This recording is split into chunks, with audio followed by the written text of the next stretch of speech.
Emmanuel Nwude, the man who sold a fake airport to an international bank in one of the biggest frauds in history. There have been frauds in history, but selling an airport to an international client without physical sightseeing for verification and legitimacy of the deal is rather bizarre. Emmanuel Nwude Odinigwe, famously known as Owele in Abagana, pulled one of the greatest frauds in banking history. His scam is the third largest in banking history in the world today. Nwude is regarded as one of the smartest criminals in history.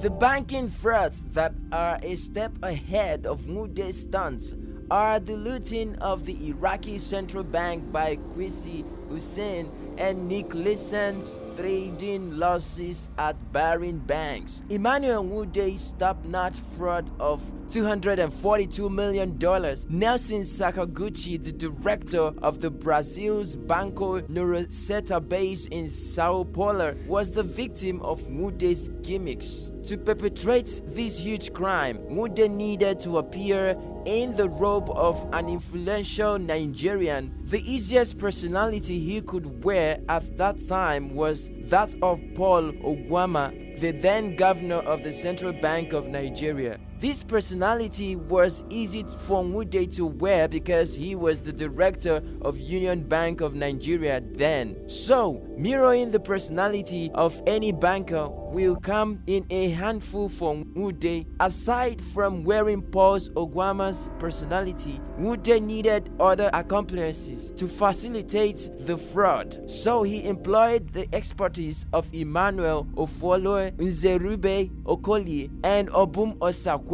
along with the husband and wife duo Christian Ikechukwu Anajemba and Amaka Anajemba, for the smooth execution of the operation. Appearing in the figure of Paul Ogwama, Nwude convinced Sakaguchi to invest in a new airport in the nation's capital, Abuja, to exchange for a $10 million commission. The total deal was a $242 million deal with $191 million in cash, and the remainder in the form of outstanding interest between 1995 and 1996. Sakaguchi fell for the bait, costing Banco Neuroceta a huge loss. In 1997, Banco Santander, a Spanish multi-international financial services company, moved to take over Banco's Neuroceta Brazil. While at a joint meeting to facilitate the takeover, a large vacuum was uncovered. The vacuum looked so massive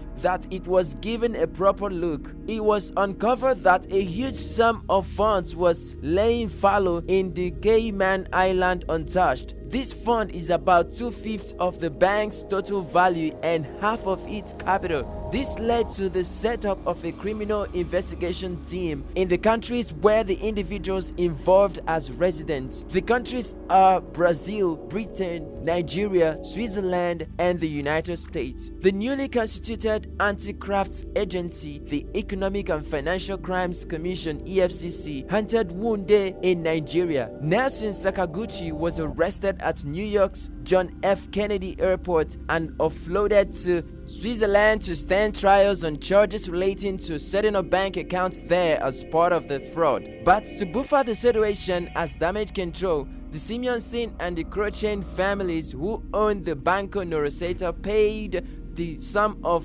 $242 billion. One would think that this should be enough to save the situation, but the bank collapsed in 2001.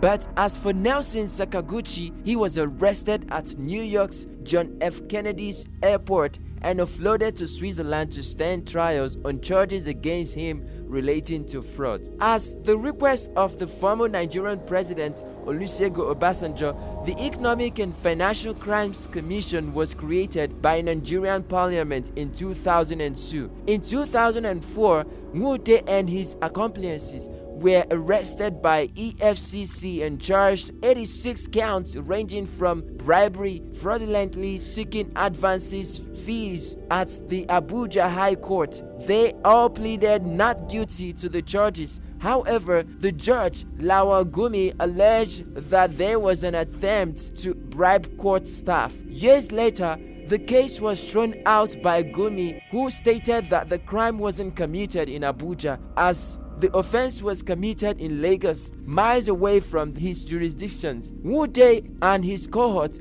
were arrested outside the courthouse and taken to Lagos State. This case was one of the major cases of the EFCC after it was constituted. The then chairman of the agency, Nuhu Ribadu, alleged that Wude tried to bribe him with the sum of $75,000 cash. This further made the case complicated for Wude, as charges of attempted bribery and the attempted kidnapping of the prosecution witnesses added to his existing case. One of Wude's cohorts, Amaka Anajemba, admitted to the crime and was sent to 2.5 years in prison and ordered to repay a sum of $25.5 million.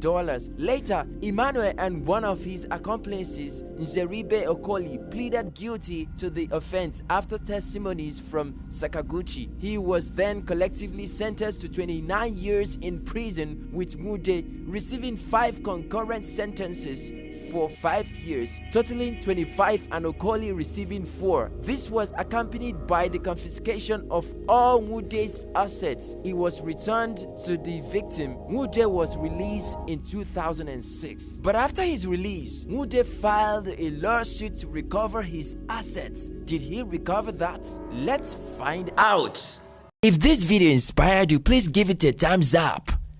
I will see you in my next video. Live healthy. Bye for now.